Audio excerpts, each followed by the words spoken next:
पूर्व अध्यक्ष, लोकसभा के सांसद, जिन्होंने 4000 किलोमीटर की भारत जोड़ो यात्रा निकालकर लोगों को जगाने का काम किया, राहुल गांधी जी, आदरणीय प्रमोद तिवारी जी, समाजवादी पार्टी के समस्त नेता, कांग्रेस पार्टी के नेतागण, आम आदमी पार्टी के नेतागण, आप सबका हृदय की गहराइयों से अभिनंदन करता हूं कि इतनी बड़ी तादाद में मौजूद होकर आपने बताने का काम किया है कि अखिलेश यादव जी कन्नौज से बहुत बड़ी जीत हासिल करने जा रहे हैं, बहुत बड़ी जीत। साथियों और दोस्तों, मैं हाथ जोड़ के आपसे विनती करने के लिए आया हूं, इसलिए आया हूं कि राहुल गांधी जी ने रामलीला के मैदान में कहा, अखिलेश यादव जी हर सभा में कह रहे हैं कि ये 2024 का चुनाव अंतिम चुनाव है। भारतीय जनता पार्टी अगर गलती से जीत गई तो ये संविधान को खत्म करेंगे, आरक्षण को खत्म करेंगे, चुनाव को खत्म करेंगे। अपने वोट को बचाने के लिए इस बार वोट कीजिए और बीजेपी की जमानत जब्त कराने का काम कीजिए। और जब मैं कह रहा हूं कि आरक्षण खत्म करेंगे तो इस बात के आधार पर कह रहा हूं कि भागवत जी ने कहा था आरक्षण खत्म होना चाहिए। मनमोहन वैद्य आरएसएस के नेता कहते हैं आरक्षण खत्म होना चाहिए।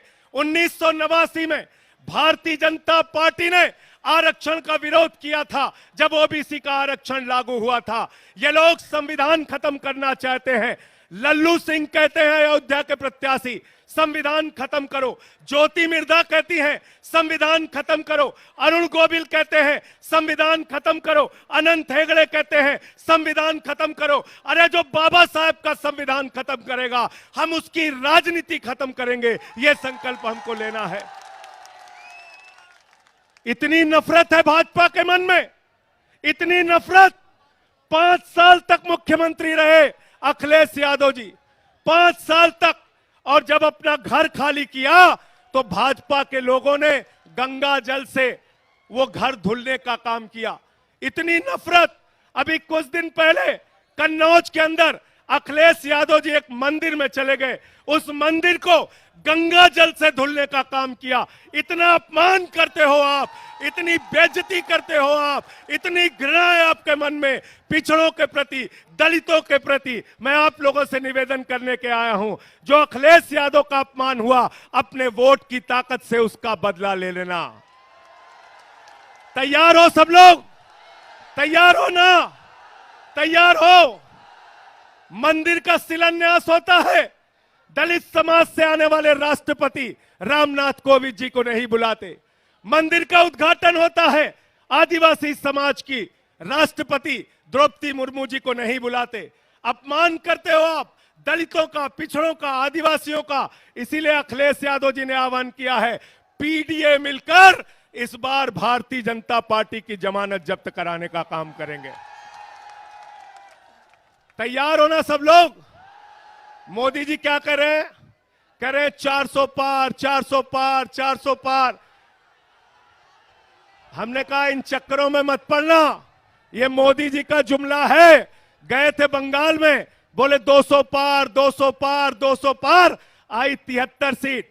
गए झारखंड में, बोले 65 पार, 65 पार, 65 पार, आई 23 सीट। गए हरियाणा में, बोले 75 पार, 75 पार, 75 पार, आई 40 सीट। गए महाराष्ट्र में, कहने लगे 150 पार, 150 पार, 150 पार, आई 105 सीट। गए कर्नाटक में, कहने लगे 130 पार, 130 पार, 130 पार, आई 65 सीट। गए दिल्ली में, कहने लगे 45 पार, 45 पार, 45 पार, आई 8 सीट। गए मिजोरम में, कहने लगे 21 पार, 21 पार, 21 पार, आई 1 सीट। अब कह रहे 400 पार, 400 पार, 400 पार। जनता करिए तड़ी पार, तड़ी पार, तड़ी पार। तड़ी पार करना है ना? राहुल गांधी जी लगातार अडानी अंबानी के खिलाफ बोल रहे थे। 10 साल में मोदी जी को अडानी अंबानी का नाम नहीं याद आया। चुनाव में अब कह रहे हैं अडानी के खिलाफ नहीं बोलते, अंबानी के खिलाफ नहीं बोलते। अरे मोदी जी, अगर आपको टेम्पू का नंबर मालूम है तो ईडी सीबीआई भेजो, अडानी अंबानी को गिरफ्तार करो। करो गिरफ्तार, उनको करो गिरफ्तार। इसलिए इस जुमले में नहीं फंसना है। अंतिम बात कह के मैं अपनी बात को खत्म करूंगा।